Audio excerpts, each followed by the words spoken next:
नागपूरच्या पाचपावली पोलीस ठाण्याच्या हद्दीत पोलिसांनी अवैध कत्तलखान्यावर छापा टाकत मोठी कारवाई केली। बंदे नवाज नगर येथील ईटभट्टी चौकाजवळील एका घरात सुरू कत्तलखान्यावर धाड घालत 9 गोवंशांची सुटका करण्यात आली। या कारवाईत एका आरोपीला अटक करण्यात आली आहे। पाचपावली पोलीस गस्तीवर असताना त्यांना गुप्त माहिती मिळाली की बंदे नवाज नगर येथील ईटभट्टी चौकाजवळील एका घरात अवैधरित्या कत्तलखाना चालवला जात असून तिथे मोठ्या प्रमाणात गोवंश ठेवण्यात आला आहे। माहितीची खातरजमा केल्यानंतर पोलिसांनी तत्काळ घटनास्थळी छापा टाकला।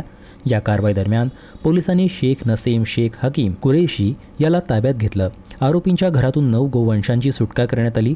हे गोवंश चारा पाण्याविना निर्दयीपणे बांधून ठेवली होती। या प्रकरणी संबंधित कायद्यानुसार गुन्हा दाखल करण्यात आला असून सुटका करण्यात आलेल्या सर्व गोवंशांना धंतोली येथील गोरक्षण केंद्रात सुरक्षितपणे पाठवण्यात आला आहे। या प्रकरणाचा पुढील तपास पाचपावली पोलीस करत आहे।